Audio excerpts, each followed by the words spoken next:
Hey YouTube, coming at you live from behind my house. Let me spin around here and I'll show you guys the view I get. It's a terrible view. I really miss the city. I really miss waking up to cars and horns and sirens and wah wah wah.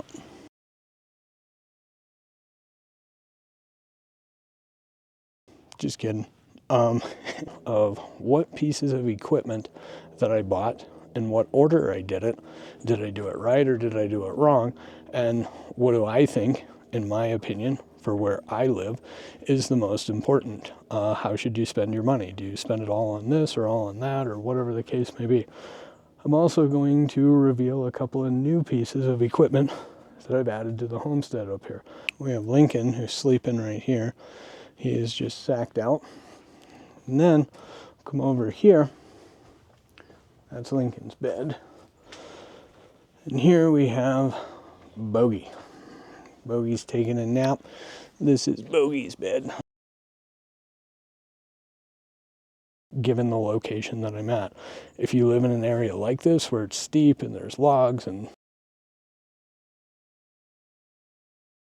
you're getting a lot of trees out, might be a great plan for you. If you're in the Midwest and you have very few hills and you're literally farming and baling hay and whatnot on your homestead, listening to me is probably not the right decision. The first stop that I'm going to make is probably what you would expect. I think pretty much so everybody has one. Here we have our tractor. Now, the tractor is, beyond any shadow of a doubt, the most frequently used, the most versatile for my purposes, and is by far the best investment for someone that is starting out on a homestead. Now, what tractor, what brand, what size, how much, how big, it's all going to depend on personal preference. This machine is a TYM 574 HST. Absolutely amazing. There's no way I could ask for any more. Over there somewhere. But Boo, Goonie, technically it's Abu, Goonie, and that's Bogey. This is my second piece of equipment.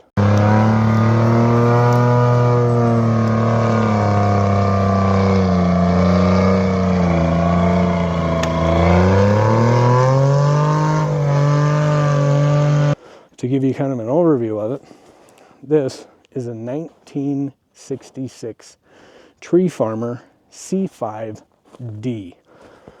And so, got all kinds of different stuff here.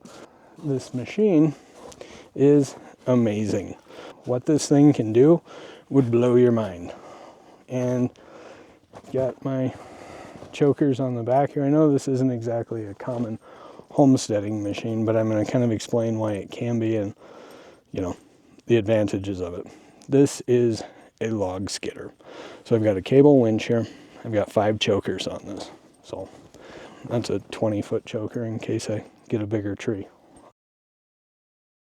What happens with this is center articulating 4 tires. These chains here, these are 5/8 chains. They're actually bigger around than my pinky. These are very heavy. They're about 340 pounds each. So that's 680 pounds just in front tire ballast. These guys are center oscillating. You've got a cable winch, chokers, the whole thing. I literally just replaced this cable a few months ago. This is way too big a cable. Kind of a story behind that, but it's new cable, but that's 5/8 swedge that has, I think it's like a 60 or 70,000 pound brake strings. So yeah, story behind it, but the winch has 125 feet of that. So fortunately for me, more often than not, I'm going downhill when I'm running the chokers down, not dragging them uphill. If it was uphill, I think I would have already changed the cable out to a smaller one, but 9 times out of 10, I am traveling downhill. Next piece of equipment on the equipment list is my handy dandy D4 LGP, technically D4H LGP. This thing is cool.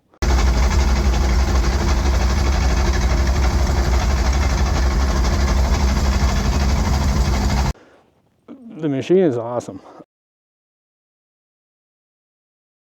I plugged it in for 20 minutes and this fired within, technically I forgot to pull the throttle down, so there was no go-go juice getting to it when I first did it for the first couple seconds, but even with that, it fired in under 5 seconds.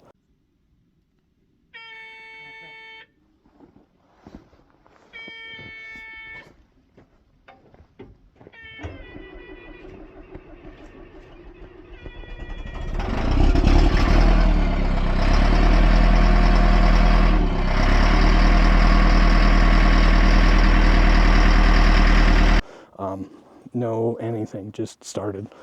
These things are awesome. This guy's got a 6-way blade. Honestly, I don't know a lot about it. I'm not a mechanic. I'm not even an equipment operator. If we look at the tracks on this, this is an LGP machine, which means low ground pressure. These are 30 inches wide. I don't know. That's guessing 2.5 inches tall. The machine was taken care of. If you look at the sprockets here, I mean, everything on it is pretty good shape. The one and only thing that it lacks is just the cover panel there. Not a big deal.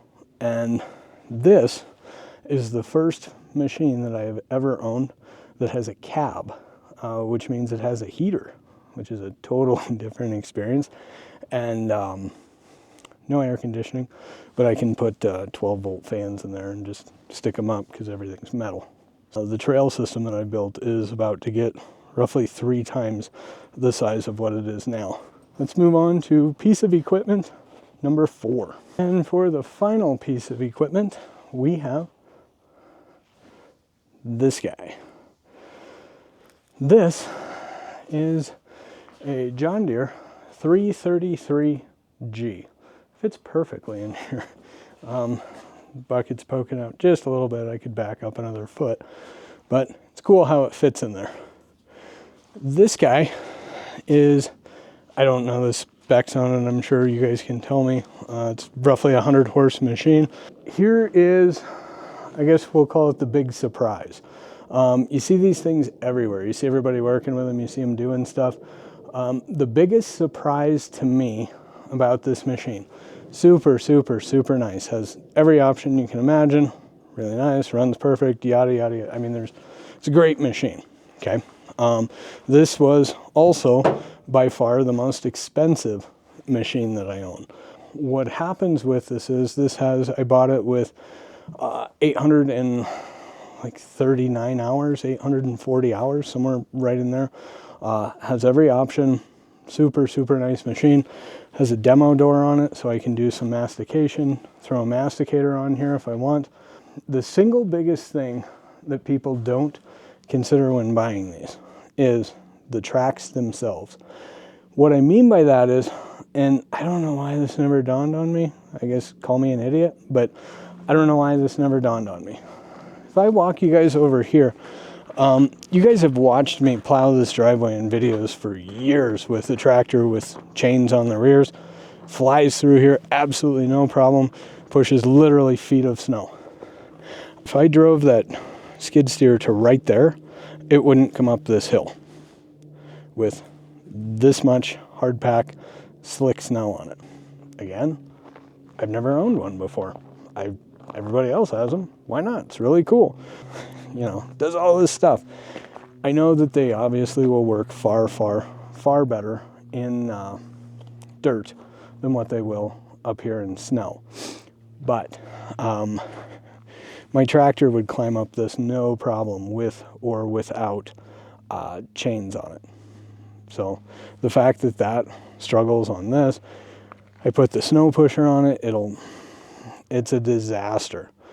Now, the solution to that you can buy the little chains and they go on the tracks and they're links and blah, blah, blah to me. I get how they go on and everything, how they wrap around the tracks. I get that, but that is probably the single biggest thing with this that I did not expect. I've got 3 suitcase weights on the back on each side. It's not that it's an unweighted machine. This thing weighs, I want to say this weighs like 12,000 pounds-ish, plus whatever attachments on it. So, I mean, it's not a light machine. It literally weighs twice as much as my tractor does. Going into the good stuff about this machine. The hydraulics are super fast. These are very simple to operate. I was going to use it to clear snow and stuff because it's got a cab, but no way. It just won't go unless I buy chains.